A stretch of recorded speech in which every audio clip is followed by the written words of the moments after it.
निकाह की तकरीब से पहले कुछ बातें मेरा मामूल है नसीहत के तौर पर अर्ज करता हूँ। नबी पाक सल्लल्लाहु अलैहि वसल्लम का फरमान आली शान है, निकाह को इतना आसान बना दो कि जिना करना मुश्किल हो जाए। निकाह को आसान करो। इस नौजवान बच्चे का निकाह 2 दिन पहले ही था, लेकिन हमारी आमद के इंतज़ार में उसको मौखर किया और सादगी में इसी मिंबर पर बैठ करके निकाह खानी कर ली या निकाह की तकरीब अदा कर रहा है। इसके लिए भी दुआ है और आप तमामी हजरात के लिए भी दुआ। जितने ताम झाम बनाए हुए हैं निकाह को सख्त बनाने के लिए, आज लोग ये सब चीज़ें निकाल दो। मुसलमानों के मुआशरे में ये सब चीज़ें नहीं होनी चाहिए, जिसकी वजह से बच्चियां जवान होकर घरों में बैठी। कितने नौजवानों को उनके माली गुर्बत की वजह से न लड़कियां मिलती हैं, क्योंकि सब ने बनाया है निकाह करने के लिए कम से कम 10-12 लाख रुपया चाहिए। शादी महल बुक होना चाहिए, कार्ड छपने चाहिए, कम से कम 500,000 लोगों का खाना होना चाहिए, और सारी मुसीबतें दुल्हन के घर वालों पर डाली जाती।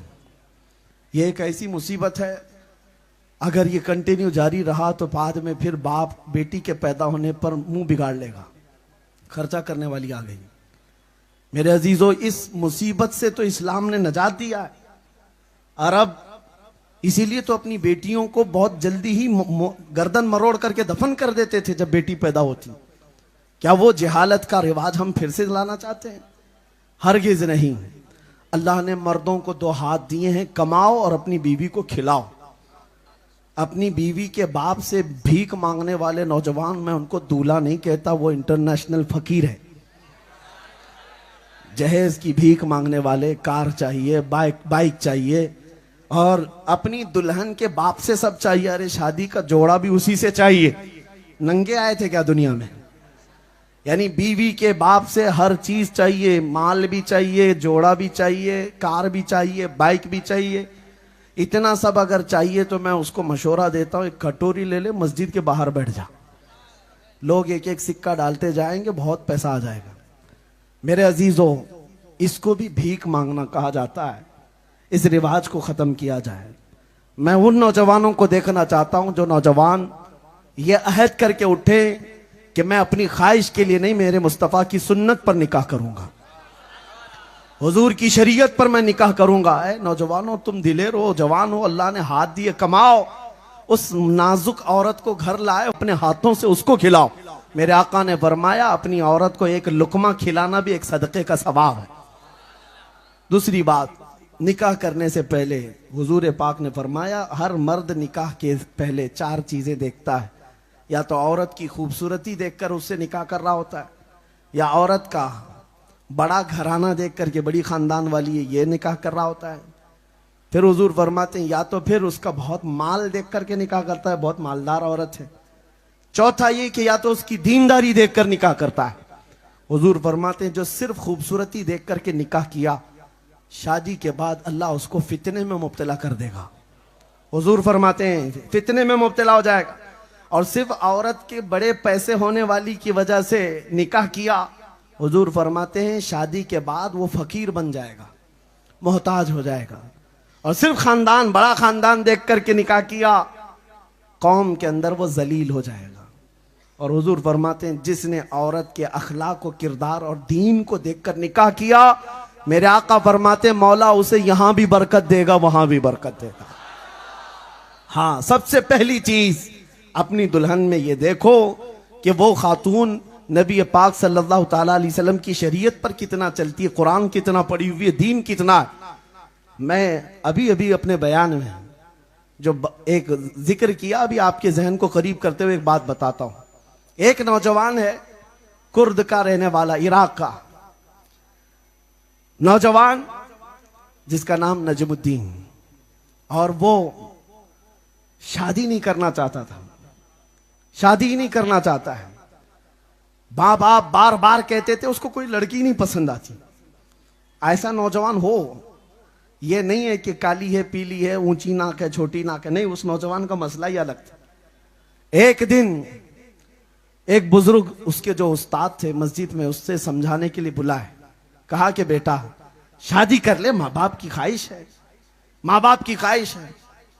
वो कहता है ठीक है, आपकी बात पर मैं शादी करने को तैयार हूं, लेकिन एक शर्त है, मुझे एक ऐसी लड़की चाहिए जो मुझे दुनिया से निकाल करके अल्लाह तक पहुंचाए। पहली शर्त यह है, मुझे दुनिया से निकाल करके अल्लाह तक पहुंचाए, और फिर जब वो मेरे बिस्तर में आए और उससे मेरे कोई औलाद पैदा हो तो ऐसा लड़का पैदा हो जो बैतुल मुकद्दस फतह करे। इसलिए मैं निकाह के लिए अभी तक इंतजार कर रहा हूं। उस बुजुर्ग ने कहा, अब मियां बड़ी शर्तें हैं तेरी, तो ये कहां से कौन लेके आएगा, कौन लड़की को देखेगा, जा तू तो ऐसी कुंवारा रह जाए, देखते हैं कौन लड़की आएगी। मेरे अजीजों, वो मस्जिद में बैठे ही थे, एक खातून पर्दे में आई, मगरिब की नमाज हो चुकी, उस बुजुर्ग इमाम के पास आई, कहा कि हुजूर मुझे एक मसला है। कहा क्या है?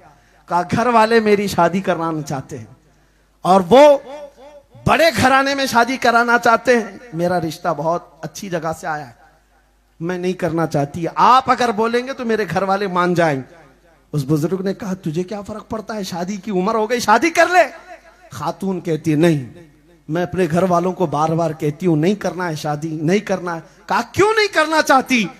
लड़की कहती है मैं चाहती हूं मुझे ऐसा शोहर मिले जो मुझे दुनिया से निकाल कर अल्लाह तक पहुंचाए, और मुझे ऐसा शोहर मिले कि जिसके साथ मैं जिंदगी गुजारूं, मेरा कोई बेटा हो तो बैतुल मुकद्दस फतह करे।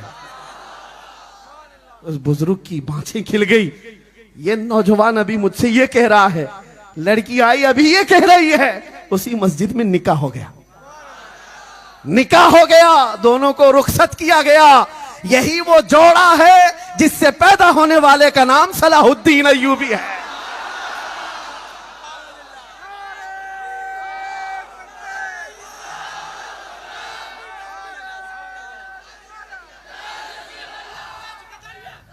मेरे अजीजों, ये बात है, नीयत साले हो तो अल्लाह रास्ते पैदा करता है। हाँ, नीयत वॉशिंग मशीन लाने की है, नीयत कार लाने की है, नीयत पता नहीं माल कमाने की है, तो फिर घर में वैसी मिलती है, जैसी तुम्हारी नीयत होती है वैसी चीजें होती हैं। इसलिए जो कुंवारे हैं उनसे मैं कहता हूं दुआ करो, अल्लाह ताला ऐसी तुम्हें रफीक हयात, शरीक हयात अता करे जो दुनिया के वाहियात से निकाल करके तुम्हें अल्लाह तक पहुंचा दे, अल्लाह तक पहुंचाए। और लड़कियों के लिए भी यही दुआ कि वो भी दुआ करें, नौजवान वो थिरकता फिरकता और मुजरे करता हुआ नहीं, तुम्हारा आइडियल ये होना चाहिए।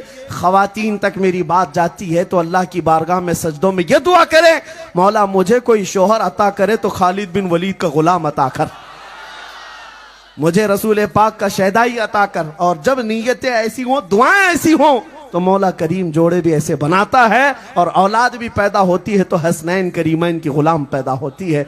अल्लाह करीम इस निकाह को भी बरकत अता फरमाए। जो आज ये गौसे पाक के जलसे में निकाह हो रहा है, अल्लाह ताला इस निकाह को खूब खैर व बरकत वाला बनाए और इनको नेक व सालेह औलाद की नस्ल अता फरमाए।